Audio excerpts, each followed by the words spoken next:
청색증형하고 비청색증형으로 하면서 좀 볼게요. 우리가 청색증형하고 비청색증형으로 나뉘어진다라고 했어요. 청색증형은 우자단락이 이루어지는 거랬죠, 주로가.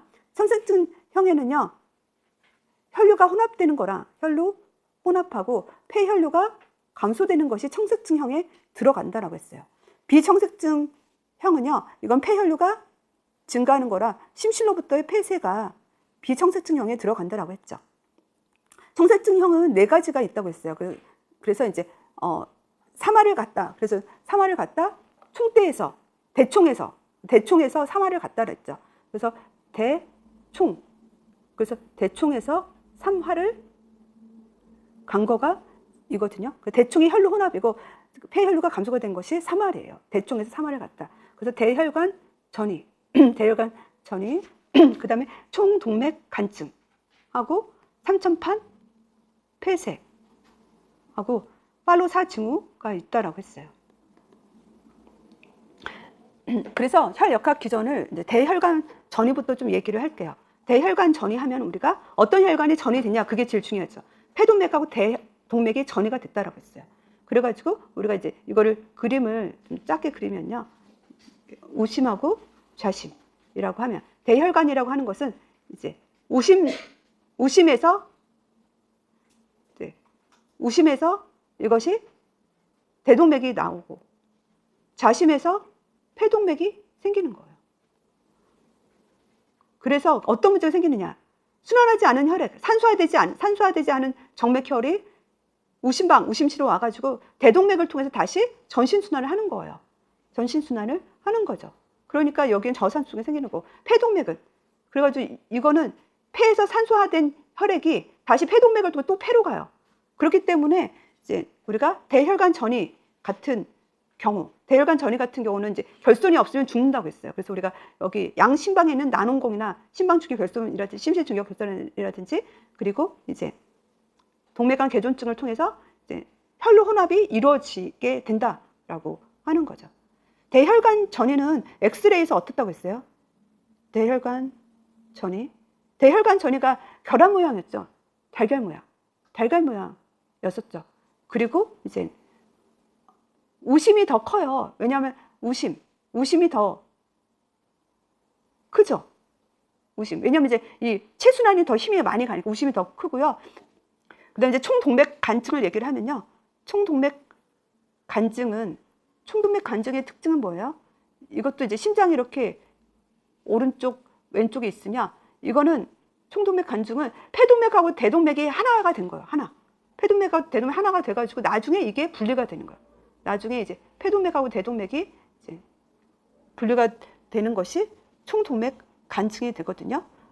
그래서 총동맥 간증은, 그래서 이제 얘는 S2 음이 단일음이겠죠. 총동맥 간증은.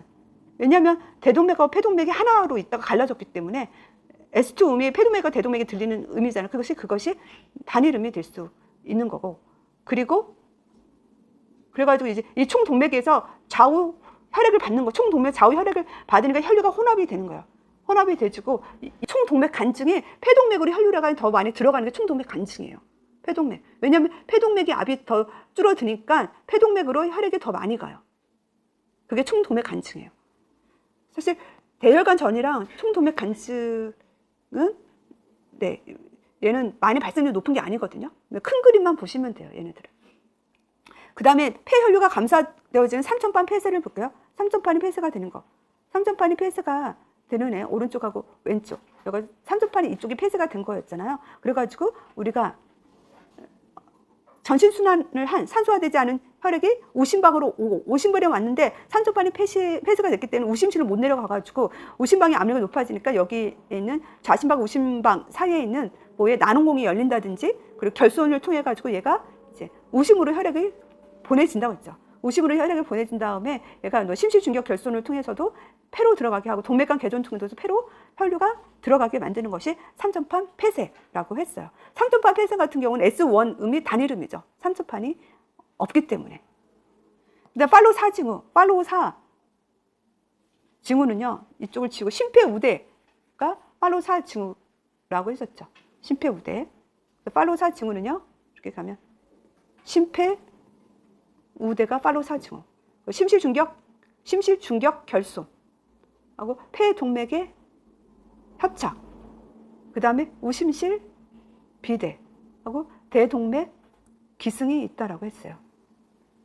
그래서 이거를 그림을 다시 그리면 오른쪽하고 왼쪽, 심실중격 결손이 있고요, 폐동맥이 협착이 있고, 폐동맥이 좁아져 있고, 그리고 우심실은 비대가 되어져 있고, 대동맥은 양심실로부터 받는다라고 했어요. 대동맥 기승에서 양심실로부터 받는 게 생긴다고 했었죠.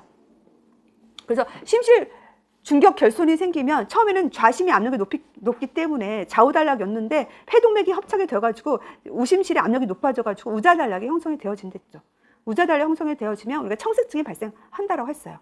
그리고 폐동맥이 협착이 되니까 폐혈류가 감소가 되어지는 거고, 그래서 이제 우심실의 비대, 심실 중격 결손을 통해서 혈액이 우심으로 들어오고 폐동맥이 협착이 돼서 나가지는 못하고, 그러니까 우심의 압력이 높아지니까 우심실 비대가 생기고, 대동맥 기승이 생기니까 대동맥이 양심실, 좌심실하고 우심실로부터, 대동맥이 좌심실하고 우심실로부터 혈액을 받기 때문에 그래가지고 이제 청색증이 발생한다라고 했거든요. 팔로 사증후는 우리가 장화 모양의 심장이라고 했었죠.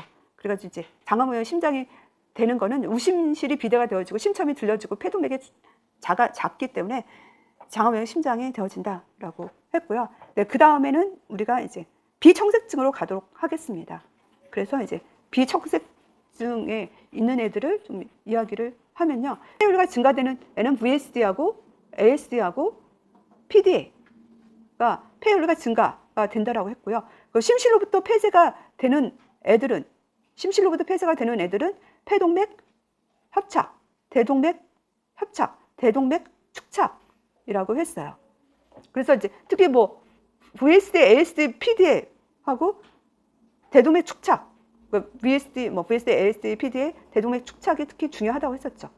VSD부터 얘기를 하면요, 이것도 심장을 이렇게 다시 그리면 오른쪽, 왼쪽을 그리면 심실 중격의 결손이 있는 거죠. 얘는 VSD, 심실 중격의 결손이 있다. 그래서 우심실이죠. 우심실하고 좌심실, 우심실하고 좌심실 사이에 결손이 있는 거고요. 그리고 이제 좌심방의 압력이 높죠. 좌심방의 압력이 높기 때문에 체순환 압력이 높아가지고 좌우단락이 생기는 거예요. 좌우단락이 생기는 거고, 그래서 우심방하고 우심실의 압력이 높아지는 거예요. 우심실의 압력이 높아지면 그럼 폐혈류가 증가를 하죠. 폐혈류가 증가하면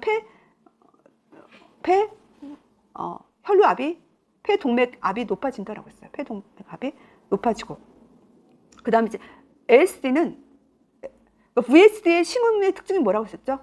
VSD 심음의 특징은요, 우심실이 이제 심실이 수축할 때 박출성 심자음이 들리는 거예요. 여기가 심실이 수축할 때 박출성 심자음이 여기서 이게 많이 들려지는 거거든요. 여기서 들려지는 거는요, 이 삼천판에 심자음이 더 들려져. 삼천판은 어디 부위에 있죠? 삼천판은 흉골의 좌연이죠. 좌연의 하연 3, 4, 5가 되잖아요. 그래서 흉골의 좌측 하연의 3, 4, 5 부위에서 수축의 심자음이 들리는 거예요. 여기 박출을 하면서 양이 많아지니까 삼천판에 자극을 줘가지고, 그래서 삼천판 부위가 이제 흉골의 좌측 하연의 3, 4, 5 늑간 부위에서 수축이 박출성 심자음이 들리는 거죠. VSD. 그 다음에 ASD는 심방중격 결손. 심방중격 결손은요, 다른 색깔로 빨간색으로 얘기해요. 심방중격 결손은 좌심방하고 우심방 사이에 결손이 있는 거죠. 좌심방의 압력이 높은 거거든요. 심방중격 결손, 좌심방의 압력이 높아서 우심방하고 우심제의 혈액량이 증가를 되는 거예요.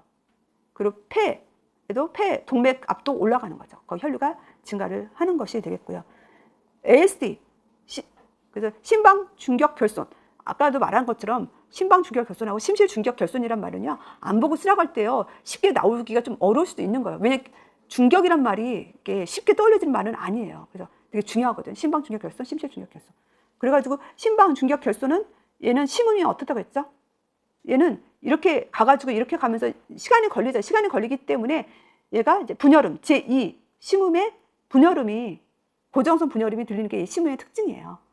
그걸 심음은 이해하시면 되겠고요. 근데 PDA를 볼게요.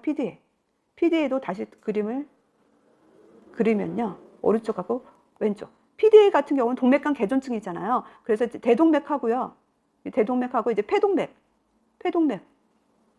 있는데 대동맥과 폐동맥 사이에 개존이 있는 것이 동맥간 개존증이거든요. 그래가지고 혈액은 이 대동맥 압이 이 압이 더 높잖아요. 그렇기 때문에 대동맥에서 폐동맥으로 혈액이 흐르는 거예요. 그래서 이제 얘도 폐동맥 압이 높아지는 거죠. 폐동맥 압이 높아지면 이제 우심실에 이제 비대가 생기는 거죠. 우심실의 비대도 우심실의 비대가 먼저 오기 전에 좌심실의 비대가 더 오는 거죠. 왜냐하면 이 혈액이 좌심을 통해서 계속 이렇게 계속 혈액이 이렇게 더 많이 순환이 되잖아요. 그러니까 좌심에 더 부담이 커지는 거예요. 좌심방 좌심실의 비대가 생기고 폐동맥압이 높였을 때는 이제 우심실의 비대가 생겨지는 거죠. PDA는 동맥간 개존증은 청진님이 뭐라고 했어요? 이건 기계양 심자음이 그랬잖아요. 기계양 심자음. 기계양 심자음이 이제 폐동맥 부위에서 들리거든요. 폐동맥 폐자였잖아요. 폐자. 좌측 두 번째 늑골관에서 들린다라고 했어요. 그랬고 맥압이 넓다고 했죠. 맥압. 왜냐하면 수직기압은 높은데 이완기압은 낮아. 그래서 맥압차가 큰 것이 동맥간 개존증의 특징이라고 했어요. 그 다음에 심실로비 폐쇄로 볼게요. 심실로비 폐쇄에서 폐동맥 협착을 보겠습니다. 그래서 폐동맥 협착은요. 다시 심장을 그리면 폐동맥이 좁아진 거예요. 오른쪽, 왼쪽. 폐동맥이 좁아진 거거든요. 그래가지고 이제 폐동맥이 좁아져서 폐동맥 협착은요. 폐동맥이 좁아졌죠. 그래가지고 이제 이 우심실에 있는 혈액이 폐동맥을 통해서 박출을 잘 못하니까 폐동맥 협착이 돼서 그래서 우심실하고 우심방에 비대를 일으키게 만드는 거죠. 그 정도만 되는 거예요. 폐동맥 협착의 그 청진음은 어때요? 폐동맥 협착은 제2 심음이 분혈음이 생기는 거 같이 동시에 못 닿잖아요. 제2 심음이 분혈음이 생기는 거고 폐동맥 협착이 심해지면 제2 심음이 뭐 또 감소가 될 수가 있는 거죠. 그 다음에 대동맥 협착은 대동맥이 좁아지는 거잖아요. 대동맥이 좁아지기 때문에 좌심방의 압력이 높아지는 거예요. 그래서 좌심방에 비대가 생기는 거고 심박출량은 떨어지고 대동맥이 협착이 생기면 얘도 제2 심음이 분혈음이 생기는 거죠. 그리고 이제 얘도 대우 아파트니까 우측 두 번째 늑골관이죠. 거기 특히 심자부음이 들릴 수 있는 거예요. 그 다음에 대동맥 축착을 보면요. 대동맥 축착이 시험에 많이 나왔죠. 국신리에 많이 나왔거든요. 대동맥 축착이. 그래서 대동맥 축착이 중요하다라고 볼 수가 있죠. 그래서 대동맥 축착도요. 그림을 한번 그리고 얘기를 하면요. 대동맥 축착은요. 얘도 심장이 이렇게 있어요. 오른쪽, 왼쪽. 대동맥이 대동맥 궁을 지나서 하얀 대동맥에 생기는 거예요. 대동맥 궁을 지나서 하얀 대동맥에 축착이 이루어지는 거예요. 눌러붙은 거예요. 혈관이. 축착이 이루어지고. 그래가지고 이쪽에는 상행 대동맥이 위에 있거든요. 대동맥 궁에는 상행 대동맥이 있어요. 그렇기 때문에 그래가지고 상지로는 혈액이 많이 가고 하지로는 혈액량이 줄어드는 거예요. 왜냐하면 이 대동맥 축당이 아까 대동맥 하행 부위에 있기 때문에. 그래가지고 얘의 특징은 뭐라고 했어요? 상지는 고혈압, 하지는 저혈압이 생기는 게 얘의 특징이라고 했고요. 얘도 이제 이게 대동맥이니까 박두서 심자부음이 얘는 심자부음이 어디에 생긴다 했죠? 좌측 쇄골하 부위에서. 좌측 쇄골하 부위에서 수축기 심자부음이 들려요. 이 축착하는 부위가 좌측 쇄골하 부위거든요. 거기에 수축기 심자부음이 들린다라고 할 수가 있죠.